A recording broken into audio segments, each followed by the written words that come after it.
Yeah. Welcome to Walking Your Talk. I'm Mark Iorio. I'm Al Cini. And this is Lisa Manyoky. Lisa Manyoky, what a pleasure. Nice to meet you. Nice to have you on this. Nice to meet you. We've known each other for 114 years. How are you? I'm fine. How are you? Well, listen, Walking Your Talk's all about following people that we really admire, right? Yeah, that's it. And really walking your talk. So that's what we're here to talk about. And we couldn't have found a better guest to talk about that. She's the best. In your own life, Lisa, you've had experience where you've learned how to be the person you are by observing other people. Maybe you can kind of talk a little bit about that. Well, my longest standing one is a guy named George Michael Ivica. He was my college English professor. Now, I was equally good in art and in academia when I was in high school, and I thought, if I pursue art, well, I don't know if it'll feed my brain enough. So I went to a university that gave me the opportunity to have academics within easy reach if arts didn't do the trick, and as suspected, they didn't.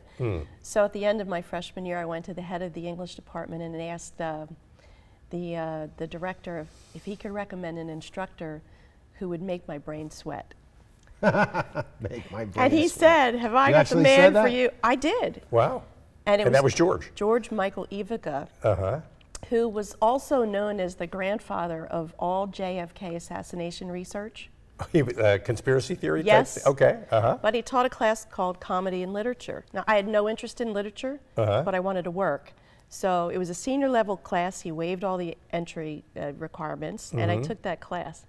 When the guy came into the classroom, it was in a flurry. I mean, there was all this activity around him, and he put his briefcase on his desk and a cup of coffee that promptly spilled. And he stood there looking at it, and he said these words. Now, this is 37 years ago. He said, "That's comedy." He said, "Comedy is the elicitation of organic euphoria through exuberance of word and deed." And I said, what have I done? Did you remember it right away, or did you have to study it? No, I do, but not then, but I do now. But I wanted my brain to sweat, not implode. Oh, okay. So he said, no, you'll get it. So I did eventually get it. And after the first test, I thought, okay, I did pretty well. There was no grade. He just said, see me in my office. I'll fix all your writing errors in less than 5 minutes. I thought, well, either there aren't that many or he's really fast. But he, in 5 minutes, reinforced writing protocol, sentence structure, word usage, and such. All the lessons of the past that they just gelled in this moment and became my rudder for written and spoken communication moving forward. Ever since then? Ever since then. So there was a before, kind of Lisa Manyoky, and an after this experience. So the before and the after, how would you characterize that? Well, he oozed passion. I mean, you knew when this guy was in the room. He had total integrity, but his words, which I treasure words. I mean, I've even earned the title, the Words Maestro by some. They're important. And whether they're written or spoken, it is essential that they are clear and kind and relevant and reflective of what you mean to say. And in a few minutes, he taught me that. And I insist that no matter what I write or the professionals with whom I work or what they say is really reflective of what they mean, and that it's kind, and that they'll be proud to show it anywhere. Right. I mean, some of the big things too, Lisa, is with words is there's got to be an action following the words, right? And you depict that. I mean, it's all about the presence of a person, right? Yes. Being kind to someone, saying something kind is one thing, but actually being kind right, is another. So George has had a tremendous amount of influence on your life going forward, right? Yes. Yeah. Yes. And the work you do now is presence coaching. Yes. I want to make sure I get that right. Maybe you can characterize that. Well, business presence, meaning, and not so much mindfulness, even though mindfulness is part of it, but rather what happens when you walk into a room and after you leave. Is it reflective of what's in here? Does it match what you're putting out there? And is it working? Yeah. Yeah. That's great. So, and these are things you learned from George from the moment he walked in that room. From the moment. There was, and it was authentic, and it was real. It wasn't put on. It wasn't Not a mask. Nope. And the goal isn't to mimic George. The goal is to be you, with a few little hints of George, I guess, added into it. Yes, he was exuberant. Yeah. You know, I know what happens when I walk into a room, and I think everybody needs to know that. Yeah, that's Need important. to know, is it a good thing or is it a bad thing? Are people running for cover, or are they Well. saying, oh, come closer? Yeah. Do you feel like that happened almost immediately after meeting him and after experiencing his the class and the way he taught? Did that happen to you sort of immediately or over time? You kept looking at him and attending his class and feeling like, wow, I really admire this professor. You know, it was instant. I was a little overwhelmed, I admit it, but there was such integrity to his delivery. And then it stayed that way. It didn't change. So this wasn't some performance to capture the attention of students. Was this way. The whole This is course, how it was beyond. every time.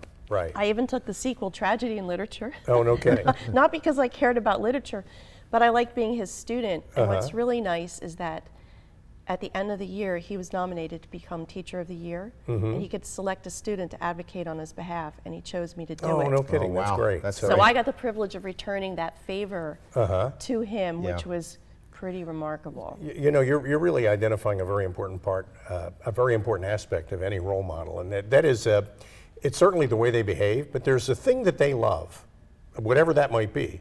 You may not come into a class with a guy like George loving what he loves, but you leave the class loving what he loved and caring about it. And I loved what he did for me, too. Yeah, and was that's- happy to repay the favor. Yeah, that is so. That's so valuable. Wonderful. Yeah. Great. Oftentimes too, Lisa, you know, when you find a mentor like this, a person like this, one of the things you want to do is pay them back, you know, and doing what you did for him sort of paid him back. But what else did you do as time went on? A few years ago, see, in my professional life, I mean, words and their usage, I'm precision. There's a lot of precision about them. I insist Yeah. on hair splitting so the messages are correct. And I looked him up to see if I could write him a note of thanks. Wow.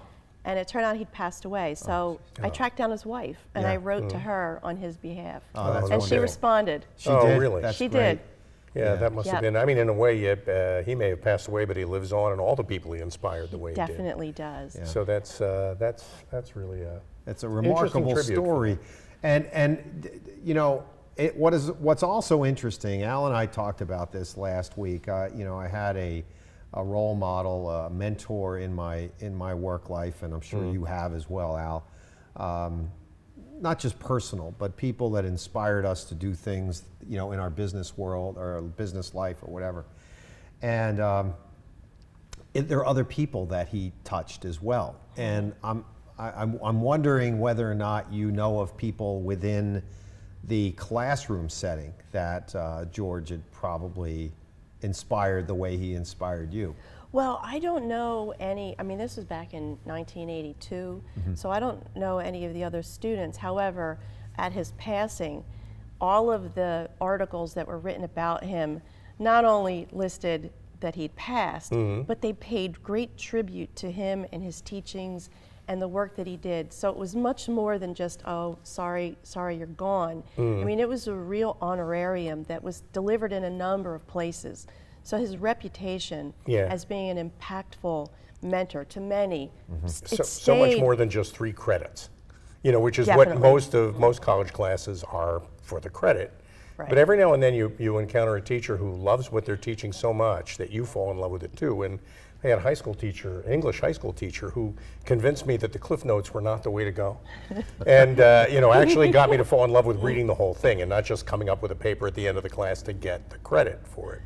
And, you know, I think that's, so now you're a presence coach and you work with people to try to get them in a way to, you want to get them to follow the role model experience you had with George. I do. Look, today's communication culture is messy. Okay. And if you put it out there, it's out there and it's staying out there. So based on how you learned what you've learned from George, how would you teach me to be more like George through you? Be like George? Yeah, sort of. I mean, he was an authentic guy and he had a, so tell me about presence coaching and how that works. If anybody loves what they do, do it.